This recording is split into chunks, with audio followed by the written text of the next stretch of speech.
Okay, here we are, week 3, and welcome to Dollars and Making Sense. Henry, welcome again. That's right. And we're getting to get into a bit of a routine now, and I'd certainly like to reach out and say thank you to all our subscribers that have subscribed thus far. And again, we're getting a bit of mixture from the radio show as well as from the YouTube video cast. And don't forget, we're also available on the internet streaming off the blog as well as at Radio Northern Beaches. So let's kick off discussions and let's pick up from last week. Henry, what's your view of what's been happening? There's Super Saturday that occurred in the UK, and Boris is still looking fairly bullish. But what's your view? Yeah, I mean, I wrote an article on Saturday for the newsletter talking about whack-a-mole risks, and when you whack down one risk, another one pops up. And of course, Brexit is a significant risk out there for not necessarily for us, but more for the European economy and of course the UK economy. And there was a crucial vote on Saturday, which got basically Boris lost that one as well. So he's doing as well as the Irish team at the World Cup. But it's interesting. I mean, it would appear that he's going to really struggle to get this through. There's another vote, I think, on Monday today. Yes, so I read, yes. I mean, the definition of insanity is trying to do the same thing and trying to get a different outcome. But again, my read of what he's trying to push through is actually weaker than what Theresa May tried to push through. Which he voted against. Which he voted against 3 times. Yep. And so here we are trying the same song Yep. with a weaker message, and the DUP saying no thank you. Yeah. And he's still hopeful it's going to get through. Yeah, I mean, I guess it just comes down to a game of chicken, really, and whether the holdouts and the doubtfuls will actually sort of work on the basis that October the 31st is a week or so away, and they better get something sorted. If otherwise, we're going to be delayed till January. How palatable that's going to be? Will there be a general election? Of course, there's issues there. Jeremy Corbyn is unelectable, really for Labour. So it's just chaos again in the UK. It really is. So that for us, that's just another kind of whack-a-mole risk. And of course, we had another weekend of violence in Hong Kong with those protests, which again, it doesn't appear to be a significant risk for equity markets in itself. But if China was to clamp down heavily on Hong Kong and the US reacted angrily to that heavy-handedness, and then the trade talks, all that sort of fizzled out in a Hong Kong blaze of glory, then that wouldn't be good for the markets, because we are now sort of baking in phase 1 at least of a trade deal.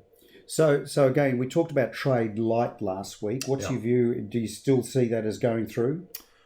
Well, taking away the politics of it, yes, I think is the answer. At some stage, the two of them are going to have to come together and do some sort of deal. The deal they've got on the table is pretty much a very cut down, watered down version. Of course, it could change, but it is pretty much buying agricultural products, pork and beans, a bit of IT stuff, a bit of opening up markets, a bit of nice sort of motherhood statements. But at the end of the day, it doesn't really address the big issues which are going to be pushed further down the track.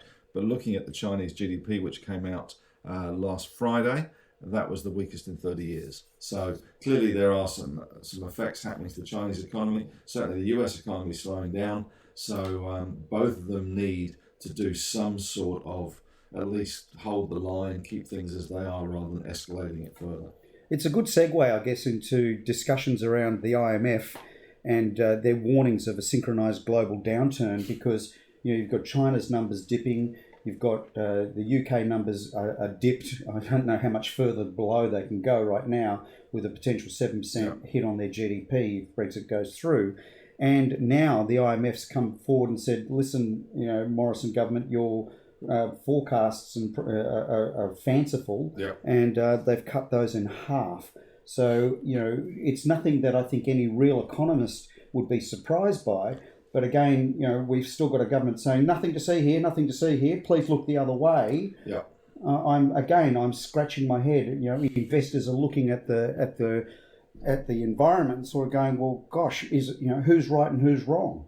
Yeah, I mean, it is a tricky one. It does appear that the Morrison government has been sadly absent since the election. In fact, sadly absent since the beginning of the year, really. But I'd hazard a guess, not just them, but also the predecessors, the Turnbull and Abbott versions. We're talking 5, almost 6 years of inaction. Yeah. Yeah, it's not good. I mean, that's the thing. It's not good. I mean, Morrison's been swanning around overseas and making buddies with various world leaders, which is part of the job. There's no doubt about it. But certainly, the Australian economy is slowing. The RBA cannot rescue it all by itself. The government is completely convinced that having a surplus is the way to go. Now, that may or may not be right, but it's going to be a tiny weeny surplus. They've got $510 billion worth of debt. It costs $19 billion to service that debt. These are big numbers. That debt's grown. And that's not Labor debt, is it? Well, they keep on harping on about it's all Labor's fault. I think when Labor left, they were at sort of 300, and now they're at 510. So it's not Labor's fault per se, but Labor certainly put some plans in place and some policies in place, which meant that budget was going to be in a worse position. So it's at the end of the day, it's no one's real fault. There's a bit of Labor, there's a bit of the Liberal National Party in there as well. But the reality is it's $510 billion or whatever it is. When you get your tax return back, it gives you a breakdown of where your tax. Yeah, I see that these days. Yeah, it's kind of interesting to see where it all goes, and $19 billion goes in servicing those interest rate payments.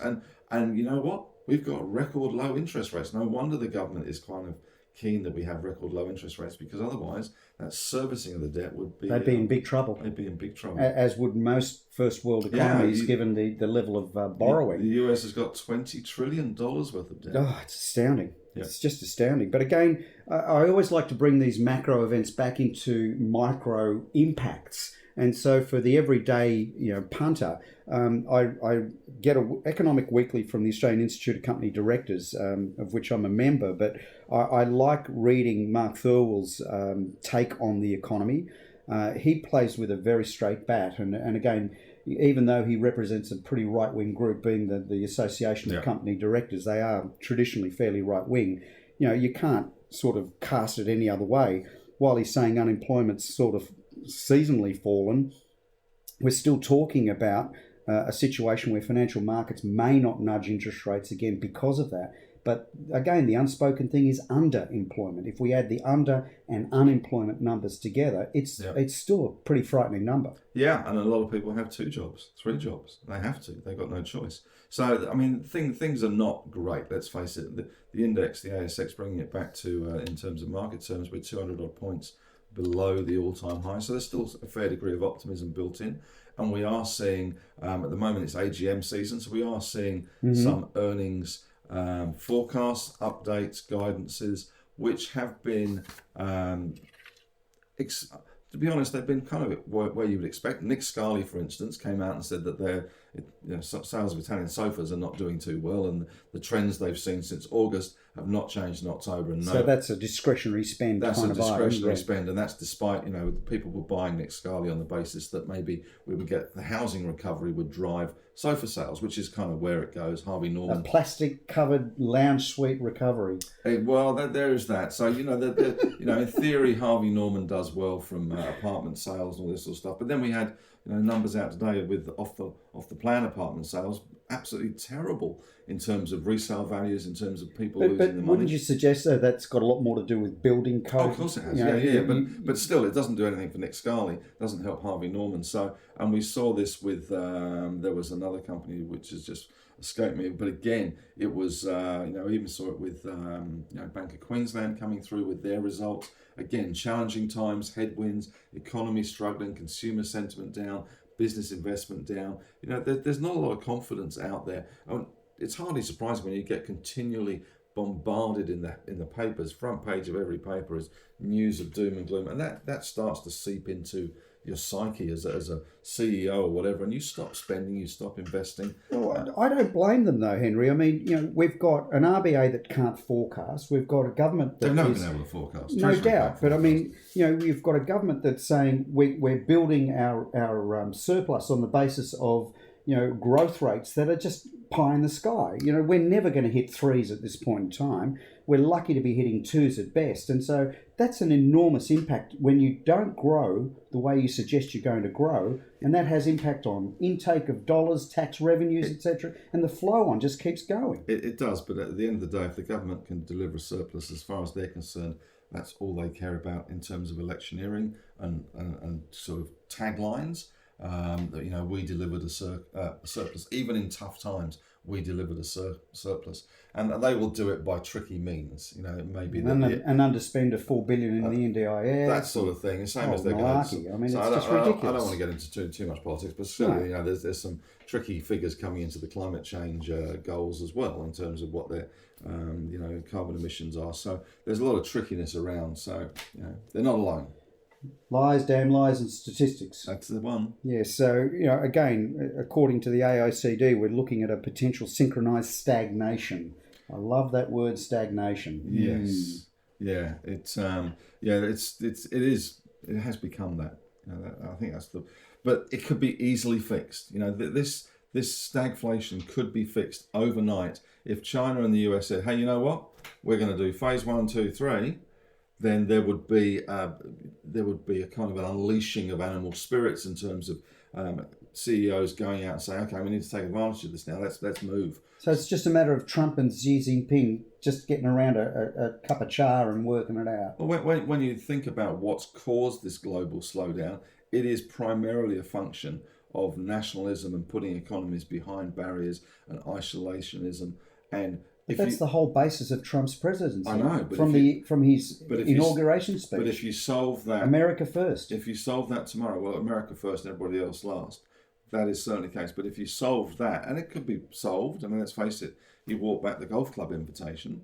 If he solved that in a tweet, then the world wouldn't be a bad place again. So the risks that we have and the problems that we have in the world are primarily a function of the resident of 1600 Pennsylvania Avenue. I feel rather sad, though, for the Kurds, because if they had a piece of turf in that area of Kurdistan that resembled something close to a golf resort, they may have better prospects with Mr. 45. Unfortunately, they've been priced out of the market. No, haven't they what? Okay, let's have a look at a couple of the companies that we looked at last week, and Latitude was one of them. Any update on Latitude? Yeah, there's a lot of post-mortems on Latitude. This was a very high-profile float with a very high-profile CEO at the helm with lots of millions of dollars to gain if it floated. It didn't. This is the second time it's failed to fire. Second time. The question is, I guess, now what do the owners do with it? The owners being private equity. Mainly. So what do they do with Latitude? Clearly, Mr. What's his name? Mr. Fayed. Remind me. Anyway, the CEO, Ahmed Farouk, has now got a job to do. He's actually now got to produce a business that is worth more, that can do more, that can either be sold as a private kind of company rather than floating, because I can't see them doing it 3 times, and trying to justify what the story was, what the narrative was about this growth. I'm not sure that's going to be there, but I'm not sure if he'll hang around for the long term. But it's interesting, and that does have a knock-on effect, because there are a number of other fintechs in the pipeline that were probably looking very much to Latitude as if this one gets away successfully, as a potential bellwether. I guess if this is successful, then we'll be successful. If you're not, then the question marks remain over those as well. Yeah, third time doesn't sound so lucky, does it?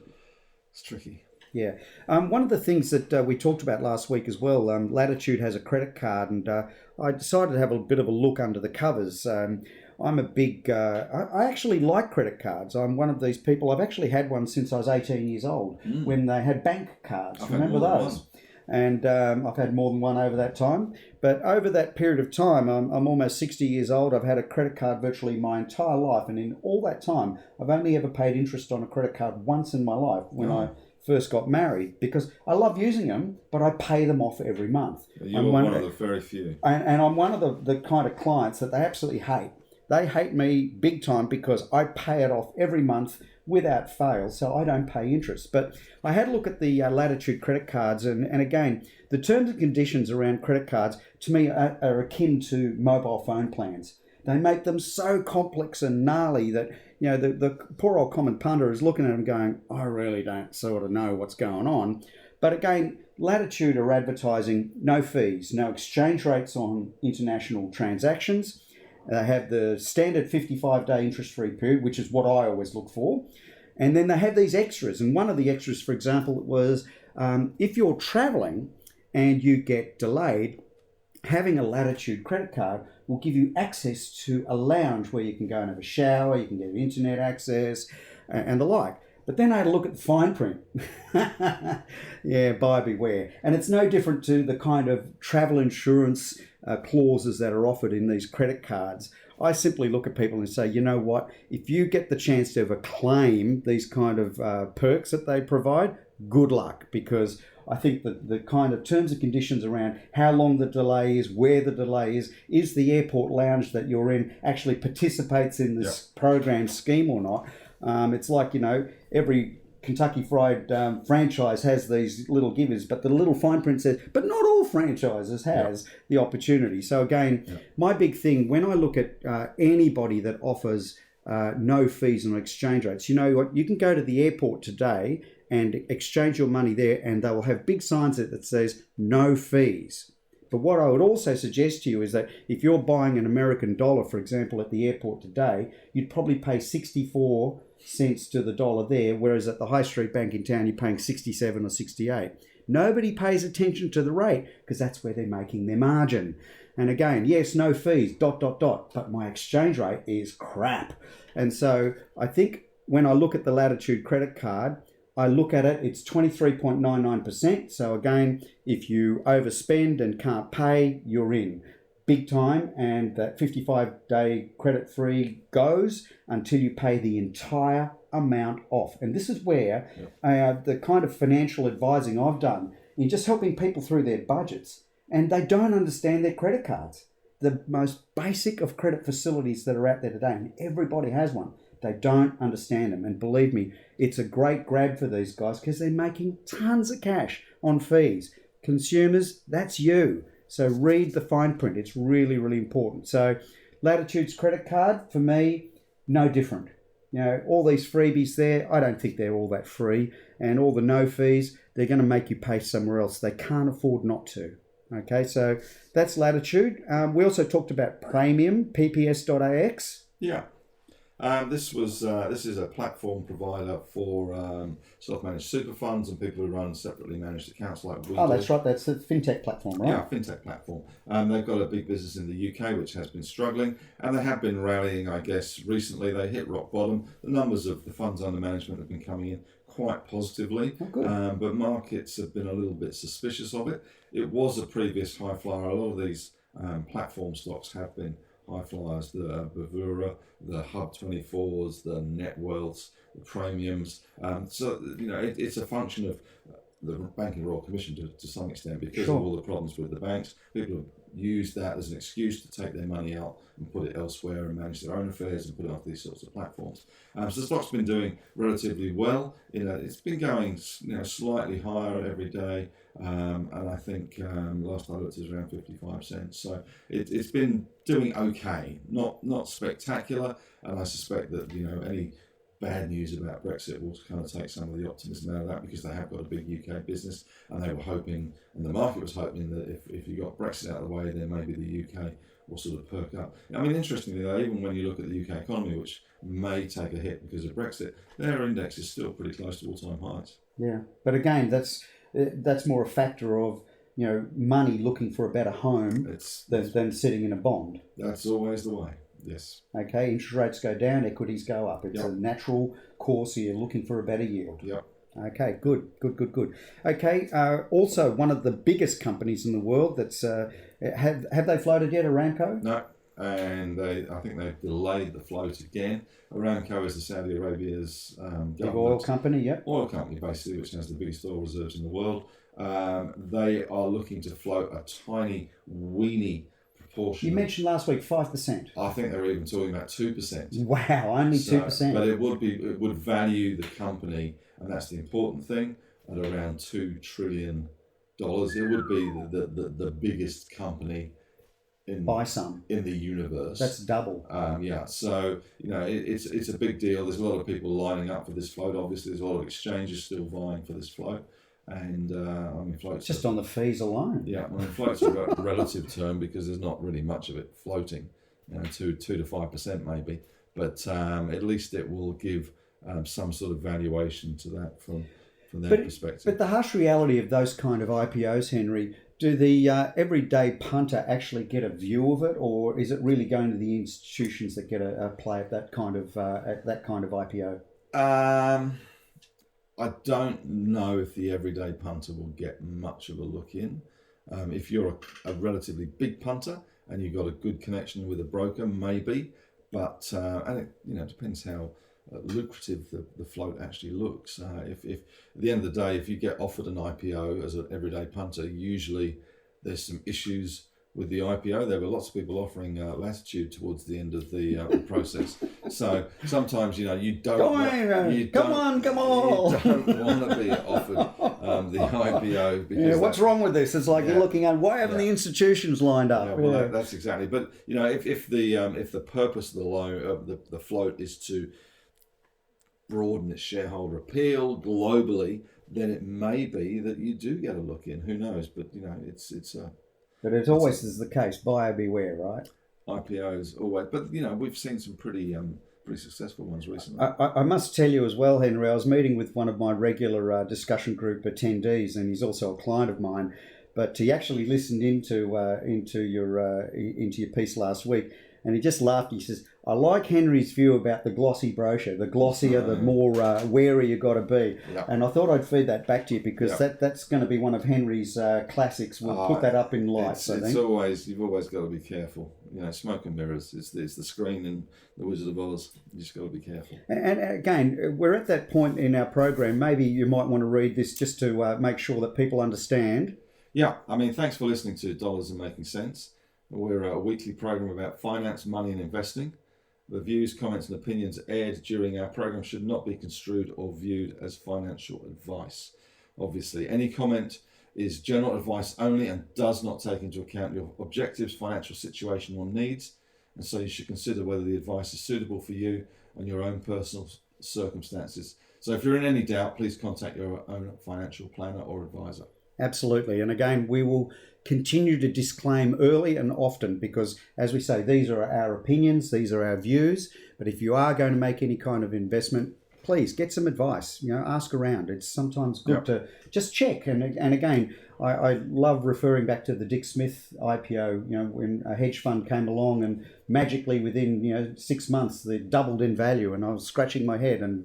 We all know how that ended in tears. Not well at all. Not well. Okay, we have on our list to have a chat about this week as well is WiseTech. Tell me a little bit about WiseTech. Talking of not well, this is a high-tech logistics company that's been around for a long time. It's run by a guy called Richard Wise, and it has been an absolute stock market darling.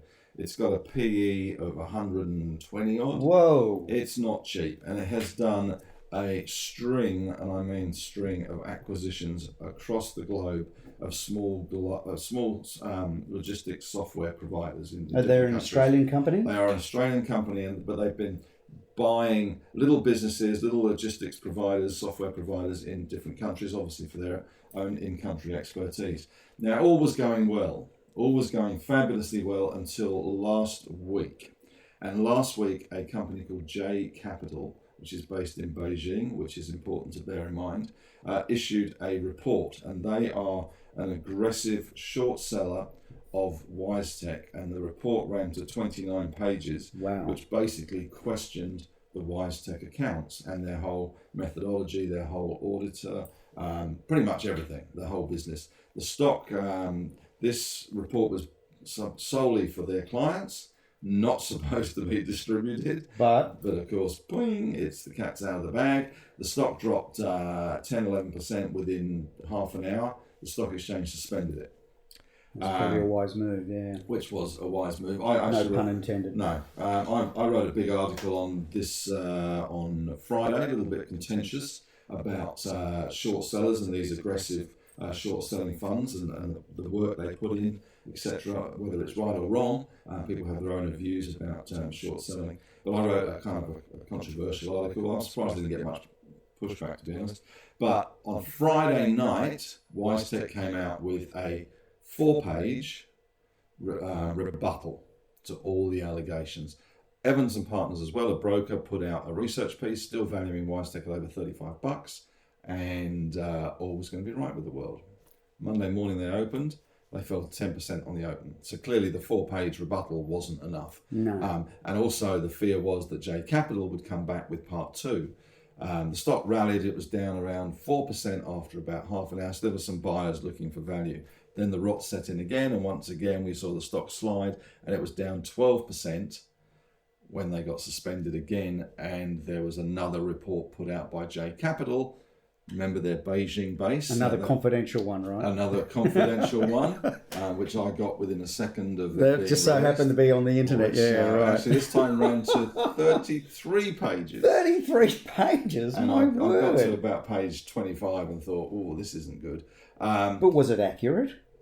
It's, you know what, it's very hard for the layman or even someone like me to assess whether it's accurate. A lot of their stuff was based on interviews with people that work for the companies that they'd taken over. Right, okay. A lot of it was based on, not anecdotal, but certainly inside knowledge of the logistics business, which, clearly they'd done the work, had done the interviews with people. So I don't know. I'm not privy to those interviews. I can only assume that with 33 pages of this stuff, and I've read 2/3 of it, there was still some serious question marks there over WiseTech and their business. And it's the old thing where there's smoke, there's fire, or the graffiti thing.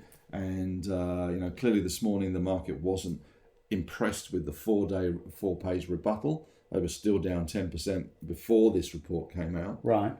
So there's some question marks over it, and I've no doubt that WiseTech will come out again, and there'll be a lot of people leaping to the defence of companies like WiseTech. But you've got to remember sometimes that I wrote that it's a bit like having the fourth estate, that the media is the fourth estate of our society. Certainly. It shines a light and questions things, and that's what we want. We want a free press. And I did argue that maybe people like J Capital are providing a similar service in the corporate sense. Where was J Capital when Enron was going on? Where was it when, we've seen it with Blue Sky, we've seen it with Quintex, we've seen it with, Slater and Gordon.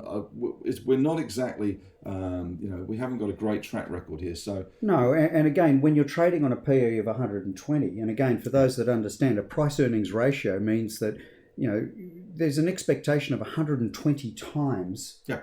Of earnings on what the actual price is today. So it's an incredibly overvalued stock.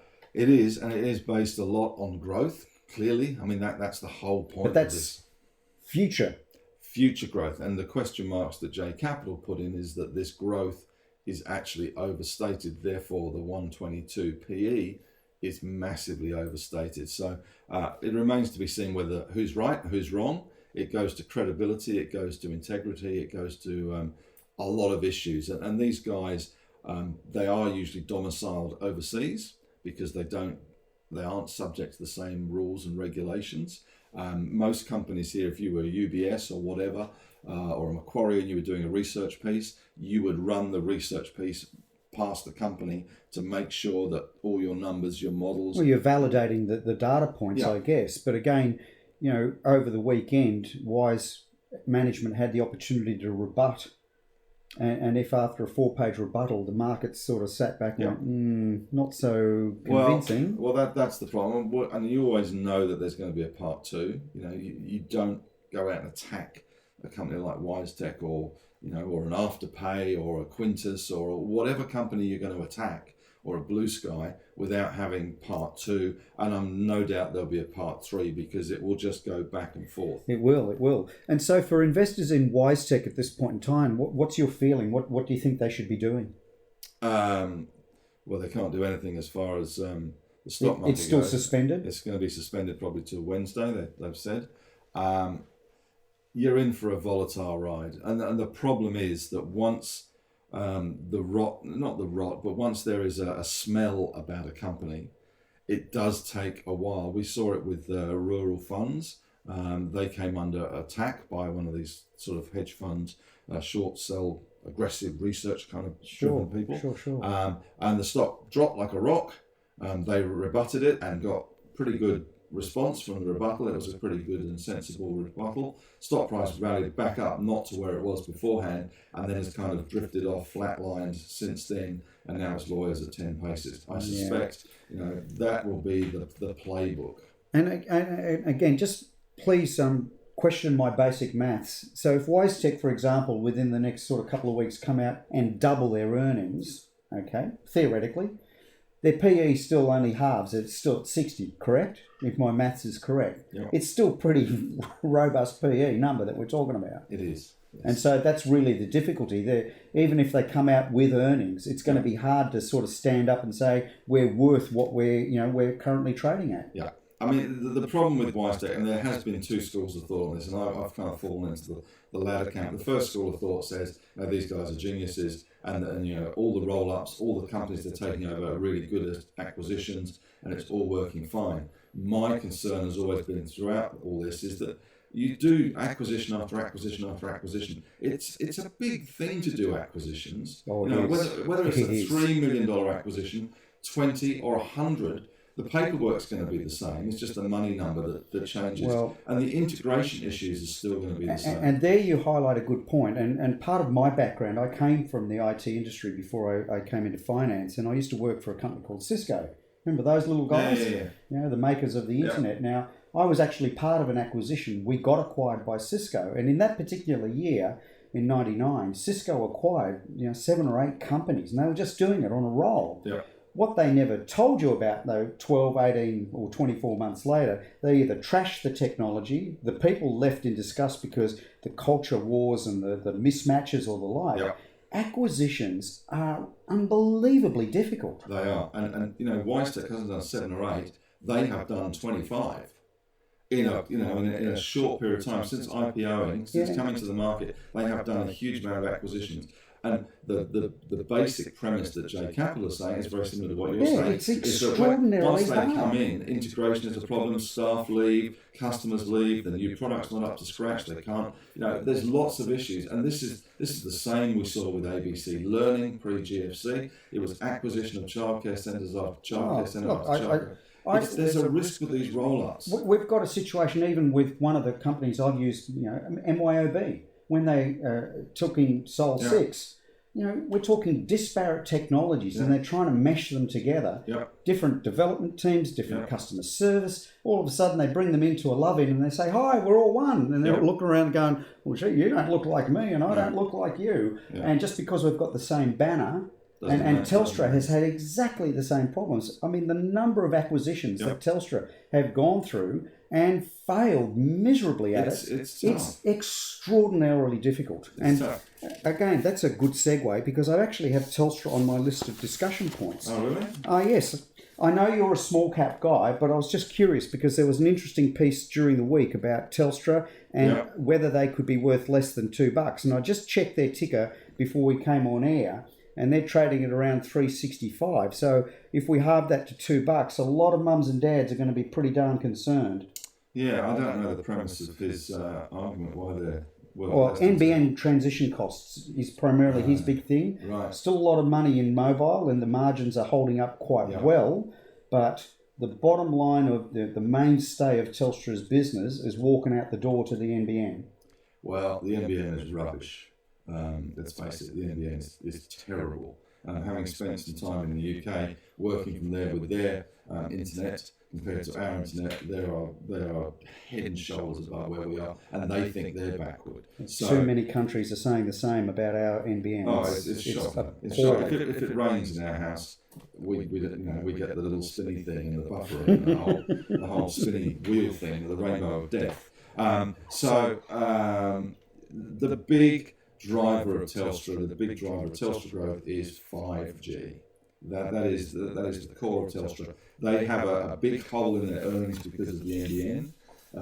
They have been compensated for that through the government. But that's going to run out very shortly, isn't it? That does run out, although they do still get a revenue every year for allowing the copper wires to be used. So it is a rental scheme as well over time. But the big upfront payment runs out, and hopefully they can work their way through the valley of the shadow of death into the promised land of 5G. and therefore that will reinvigorate their profits, which is the hope. But my phone is 4G and it works just great. Well, again, I'll be watching this one simply because, again, just bringing up their ticker today on Yahoo Finance, their earnings are declining year by year by year. Yep. And so the dividends are going to be harder and harder and harder to keep paying. And that's why a lot of mums and dads are investing in Telstra, because of dividends. Yep. Anyway, we'll cut that one because we're running close to time at this point in time. So I'm just looking through my cheat sheet here. Probably the last thing, again, a quick note, again, from the AICD, a rising confidence in the Australian housing market. Are you seeing that? I think anecdotally, yes. So am I. I just saw friends that sold in French's Forest on the weekend. A 1.4 reserve went at 1.95. Well, I think unbelievable. Well, I think the problem at the moment is that there is nothing around. There's no stock. So there is no stock. Yeah. So what stock there is getting bid up. But at some stage, that stock will come onto the market, will flood the market. I imagine that's in train at the moment. It is. And you will get a supply response to the demand response. At the moment, we've had a limited supply and demand quite high. And that's going to stop at some stage. Okay, so to round out this week's commentary, let's have a look at any other final companies you think we should be looking at and our viewers and listeners should be paying attention to between now and next Monday, Tuesday, when we are broadcasting. Well, the big one to keep an eye on is the banking sector. We have got bank results coming up in about, they kick off in about a week or so. Uh-huh. So that's the sector. They're 30% of the market. So it'd be interesting to see how the banks, traditionally they rally into the results.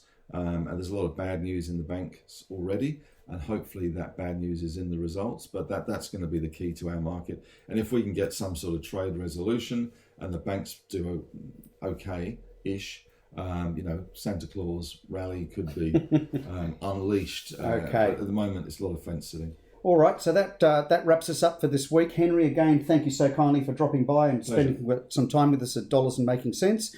And we look forward to your feedback and comments. And again, we'll see you next week.